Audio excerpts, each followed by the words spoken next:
Eu gosto de barco porque afunda. Se você errar, afunda. Se entrar água, afunda. E a simples certeza de que afunda, de que você será penalizado e que vai morrer, ela é altamente educativa.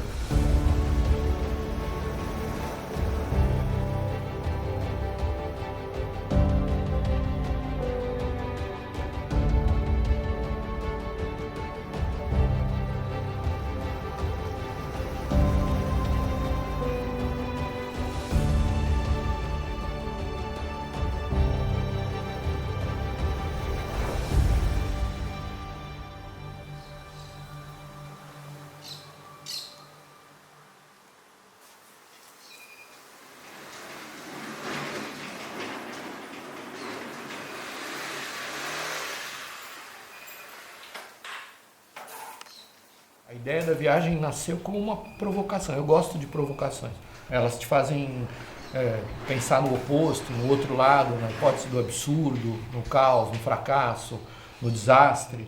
E eu me apaixonei pela ideia por causa dos desastres. Quando primeiro eu soube dos dois remadores americanos que queriam atravessar dos Estados Unidos para a Escócia, e eu falei, nossa, que absurdo, é impossível. Eu entendo tudo de remo, mas um oceano é impossível. Os caras vão morrer. E aí eles foram e morreram.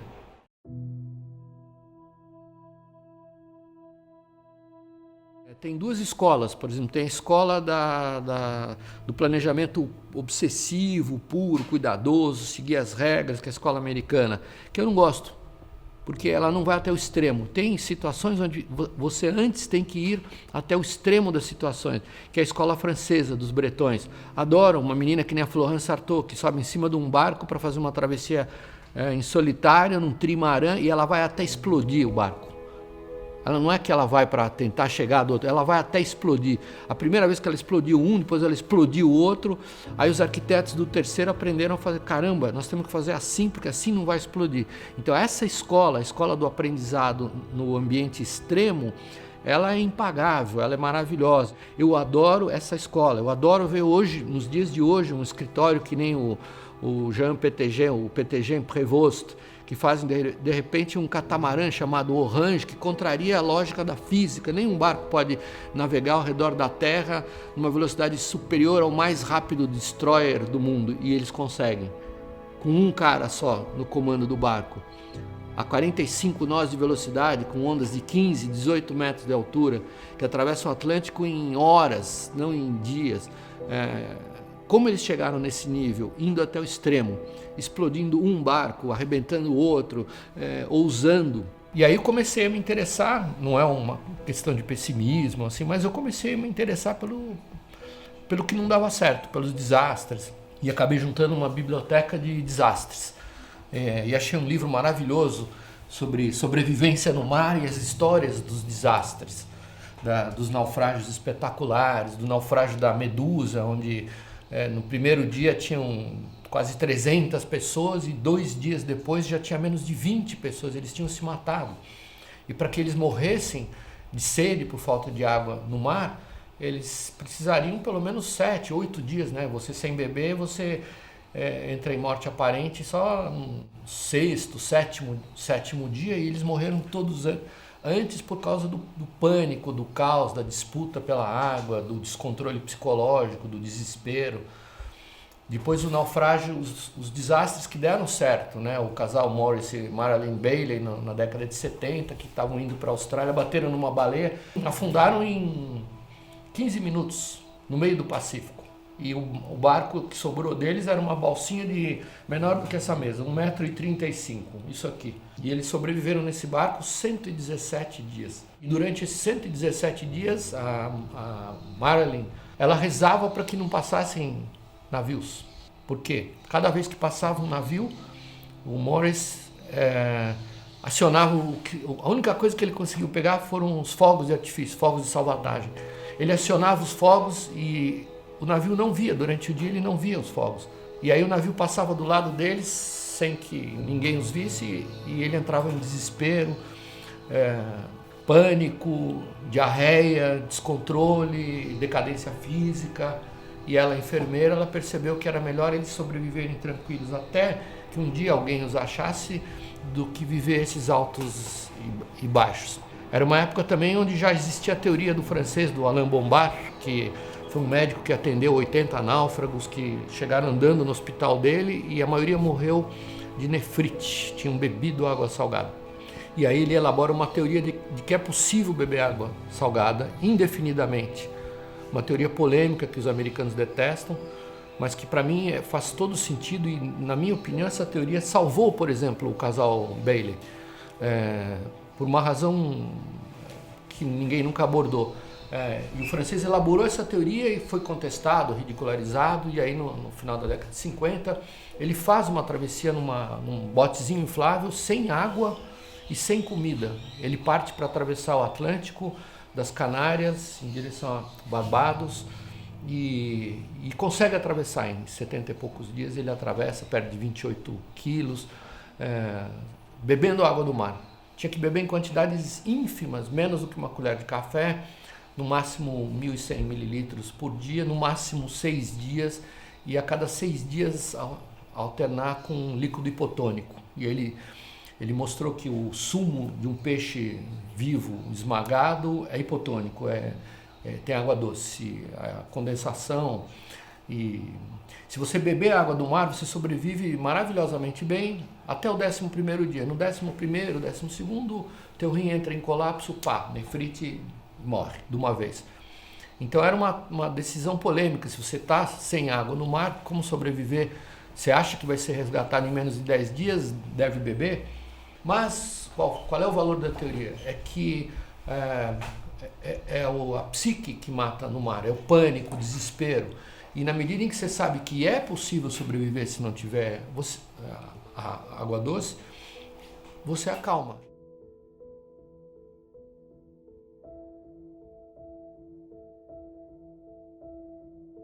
E assim eu fui juntando essas teorias e teses do absurdo, né?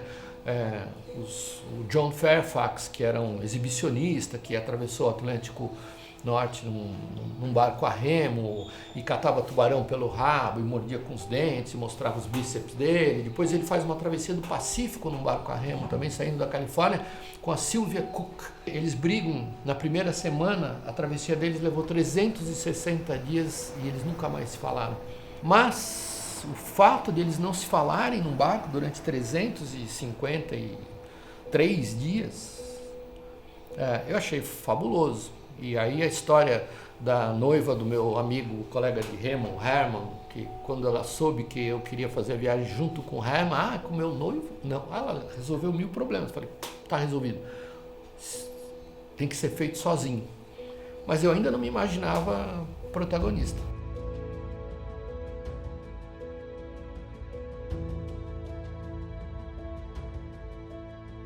A verdade é que a história da viagem foi uma sucessão de eventos que não deram certo. Eu quis fazer um treino, será que a gente aguenta remar um oceano? E a gente tentou organizar durante anos uma travessia de Santos a Paraty, que nunca ocorreu. A travessia nunca deu certo, sempre dava errado. Eu falei, caramba, a gente não consegue fazer uma travessia aqui na Costa Verde, aqui no litoralzinho nosso. E assim, eu acho que foram exatamente foram essas análises de desastres e essa convivência com o que não dá certo que fez a viagem dar certo.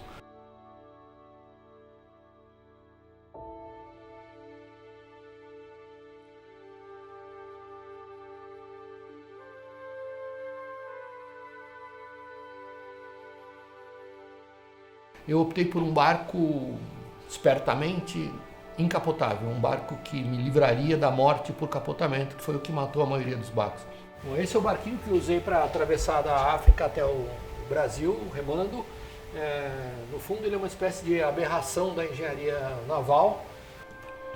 E de repente surge esse engenheiro maluco que me fala, não, amigo, tá errado, você está fugindo do problema de capotar. Você tem que conviver com esse problema, tem que resolver. O seu barco tem que capotar.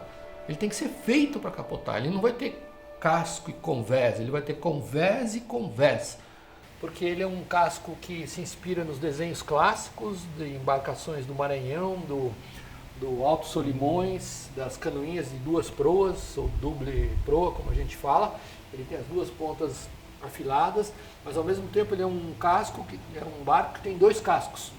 Tem um casco e tem outro casco aqui, não é um conversa. Isso aqui é um casco. Isso aqui foi desenhado para funcionar como um casco ao contrário, para fazer com que ele voltasse quando ele eventualmente capotasse. Esse era o habitáculo onde eu dormia, e aqui era o habitáculo da comida, que eu abria uma vez por semana. O lugar onde eu dormia, essa foi a menor porta que a gente conseguiu fazer, porque na época a nossa tecnologia era precária, ela tinha que ter o menor volume possível. E eu me habituei a entrar nessa portinha.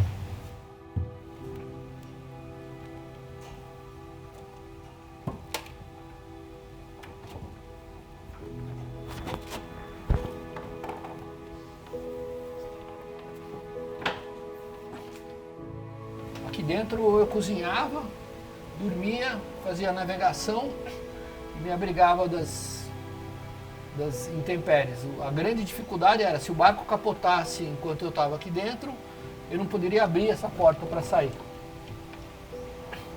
E aí eu teria que ter um sistema de esgotar, um sistema de colocar peso no fundo do barco para descapotar. Eu não poderia descapotar com a minha força física. E de ponta cabeça ele vai ser um barco. Mas e como é que eu faço para sair do barco se eu estiver dentro? Esse é o problema. Você tem que inventar um jeito de sair. Ou de não sair. E aí é melhor não sair. Mas aí como fazer para desvirar o bichinho? E aí que surgiu a história do projeto dos lastros de água salgada. Quer dizer, o barco carregava água doce e água salgada. Dentro aqui eu tinha um sistema para descapotar o barco com bombas como essa. Tinha uma bomba externa de água salgada, uma interna de água salgada, uma interna de água doce, que eu usava para mudar os lastros para poder descapotar. E a cama era aqui muito confortável.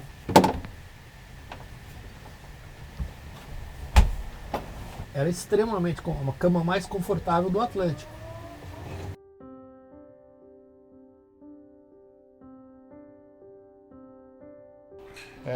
Eu tinha plena consciência da minha insignificância física para vencer esses elementos, só que eu tinha uma visão do contexto, eu tinha essa visão.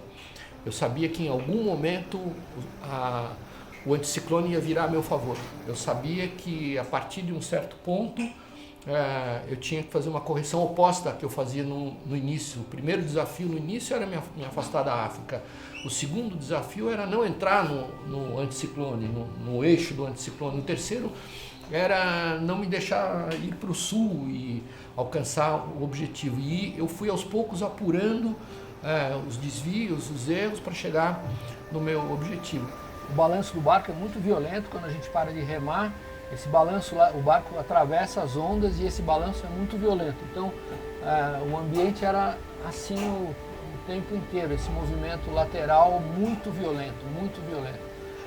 Quando eu começo a remar e alinho o barco com as ondas, aí ele estabiliza. Então, na verdade, era mais confortável estar remando do que estar não remando. E esse era o assento deslizante, que foi uma das ideias que outros remadores não utilizaram.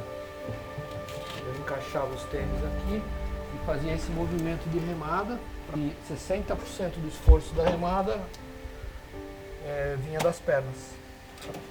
A porta tinha que ficar fechada, ela não podia ficar aberta enquanto estivesse remando, para evitar que, no caso, uma capotagem, o barco alagasse e aí acabava a história. Eu acho que o grande mérito não foi o da força, o da resistência, o de vencer o meio, como muita gente acha, a coragem, a persistência, não foi. Foi a noção do contexto. Quando as condições estavam contrárias, eu me empenhava o máximo possível para não perder muito. Quando estavam favoráveis, eu me empenhava para ganhar o máximo possível. E a resultante dessa contabilidade de forças, onde a visão é mais importante do que a ação individual, foi o fator que ajudou a dar certo. Então, é engraçado porque todo mundo olha isso como um exercício teórico, filosófico da vida, mas eu estava fazendo isso de verdade, né? Não era uma metáfora, eu estava vivendo essa metáfora, ela era real. Eu não gosto das metáforas. E todo mundo olha sempre comparando, transformando a experiência em metáforas dos outros. Eu não venci o meio, na verdade eu fui hábil em negociar com o meio.